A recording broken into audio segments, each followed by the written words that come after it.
Kumustahin muna natin ang lagay ng mga kababayan natin sa South Korea sa gitna ng political tension doon. Kasama si Department of Foreign Affairs Undersecretary Eduardo De Vega. Yusek De Vega, magandang tanghali po sa inyo. Magandang tanghali sa inyo lahat. Yusek, kumusta na po ang mga kababayan natin dyan sa South Korea, maging ang mga Filipino tourist, matapos ang deklarasyon ng martial law at ang pag-lift po nito ngayong umaga? Well, kalmado sila kasi yung mga Filipino na nagtatrabaho sa South Korea, alam nila yung mga peculiar na conditions doon, no? Dahil sa alitan nila with North Korea. Kung pupunta ka doon, kahit ka turista, malalaman mo agad kasi may mga advisory palagi ganun. Kagabi pa lang, doon siya yung martial law, hindi naman nagpanik mga Pilipino. Sinabihan lang ng ating embassy na take care lang ganyan at may sumunod lang sa mga direktibo ng local na authorities, no? Tapos wala pang 4 na oras na revoke na yung martial law. So, tapos na tayo doon, no? Kaya yung mga conditions sa South Korea are special and lahat ng lumalakbay, lalo na nagtatrabaho doon, alam nila yon. Kaya hindi sila nababahala o masyado o nararamdaman na may panganib sa Korea. Kasi tuloy naman yung kanilang pamumuhay doon kung ano man mangyari. Alright. Yusek, sa inyong monitoring po at datos, ilan po ba ang overseas Filipino workers ang naghahanap buhay ngayon dyan sa South Korea at ano pong trabaho ang karaniwan sa kanila? 78,000 ang Pilipino na alam lang yung paata, no? 78,000 ang mga Pilipino kasama na yung tunay na migrants, temporary migrants, pati mga undocumented migrants, no? Sa Korea. Karamihan ay mga plant and machine operators, assemblers, at may mga managers, gano'n. Wala pa tayo masyadong household workers doon, no?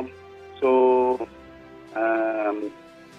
tapos meron din tayo yung di ba, yung seasonal farm workers. So, 78,000, parami po. At iba doon, may asawang Korean.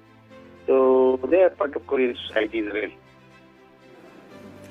At para po maunawaan ng ating mga kababayan, ano po ba ang posibleng maging epekto sa mga kababayan nating OFW at mga turista po dyan sa South Korea, itong nagdeklara ng martial law at pag-lift at ang posibilidad na baka magdeklara po ulit? Well, yan ang gusto ng Pilipinas. Palagi pag ganito may return to normalcy, no? Kasi pag may martial law, depende yan kung paano yung martial law, no? Kung strictong martial law na kontrolado talaga ng military lahat, parang military government, or di kaya mas stricto lang yung application ng batas. Kapag may martial law, kasi siyempre yung mga turista, mas konti yung kanilang freedom, no? Although maintindihan natin yan, na kumilos dito dyan, may gawang curfew, ganyan. Yung mga Pilipino, pag may martial law, hindi natin matitiyak ganun ka lusog pa yung ekonomiya, tapos tuloy-tuloy pa yung mga recruitment ng mga Pilipino. So, ganun pa man, mag-a-adjust sila, mag-a-adjust yung mga tao doon. Hindi po ibig sabihin na pag may martial law, bigla lang papalisin ng Pilipino. Kasi kailangan din yung mga workers natin doon, no? So, hindi yun ang worry natin. Ang worry lang, ang nababala lang tayo kung may martial law, kung kamusta yung kanilang, living conditions day by day. Pero, tulad ng sinabi ko kanina, mga kababayan natin, mga resilient yan. Kahit saan, kunyari, nag-a-adjust sila. Nalalagay sa Lebanon. Ngayon, wala nang gusto sa Lebanon. Pero nung nagkaroon ng gulo, ayaw pa rin umuwi. Kung hindi nung dami umuwi. Ngayon, ganun din sa Korea, hindi yan tatakot na may tension kasi palaging may tension laban sa South Korea at North Korea or minsan political tension ng mga pagkakaibal na politika sa Seoul. So, normal na para sa mga Pilipino yun. Wala pala kaming ginawang alert level o pagpabawal sa mga pagka-travel sa South Korea. Alright sir, ano po ba mga preventive measures ang posibleng ipatupad para sa mga Pilipino doon kung sakaling maulit-ulit ang deklarasyon ng martial law po doon, sir? Well, ang number one protective measure dyan yung ginagawa yung embassy palagi at saka yung nandun yung labor attaché ng Department of Migrant Workers, yung DMW, palagi kinokontak yung mga Filipino leaders para makuha yung kanilang data, datos kung kamusta naman yung mga Pilipino, kung anong problema, yan ang isip ko. At ang palawang protective measure, syempre palagi nagkipag-unayan tayo sa pamahalaan ng Korea. By the way, palaging welcome tayo naman sa Korea and we have very good, strong relations with South Korea. So, tingin ko, magagampanan natin yan kasi ano naman tayo, very much appreciated ng ating mga kababayan doon. Simula pa to noong 1950s nung lumaban tayo para sa kanila sa Korean War. Okay. Yusek, tanong po mula sa GMA News Desk.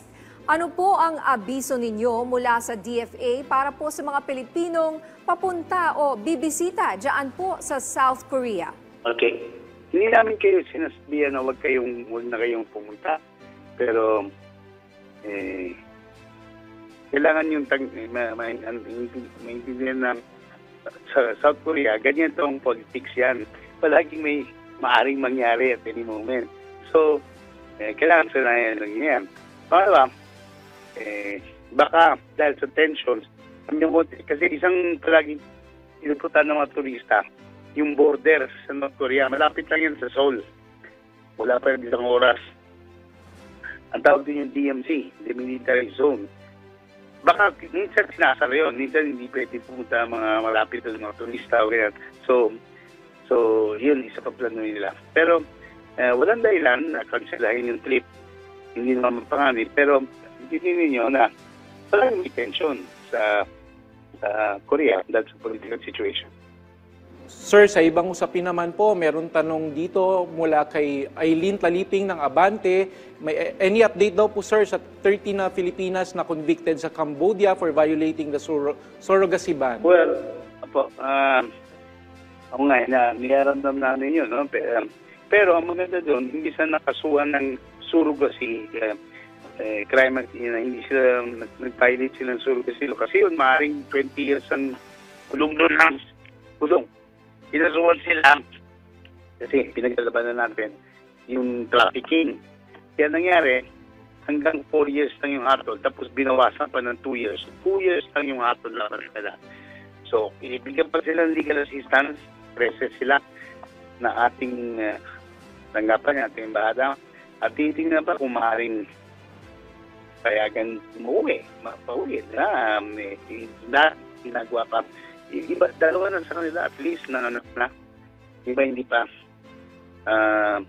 Yung pa yung isang commitment, kailangan pupupin na yung mga anak na yung nasa sapos na pupunan nila kahit na hindi nila DNA, no?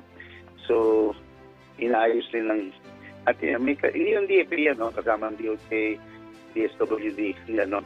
Ang magandang balita lang, dati kasi sinatakot tayo na grabe daw to, surrogacy, 10 taon, ganyan.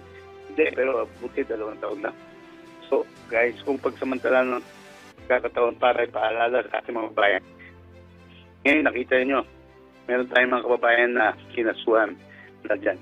Bawal ang surrogacy sa Cambodia. Kaya kung merong merong oferta sa inyo, alok sa inyo online na maging surrogate mother, $10,000 ang bawat baby, 12,000, 10 to 12. Hindi po totoo yan. Kasi punta kayo doon, pero try naman yun sa mga bantang yun. So, huwag niyo pong gawin. Limited din yung, hindi namin sigurado mapapalaya kayo.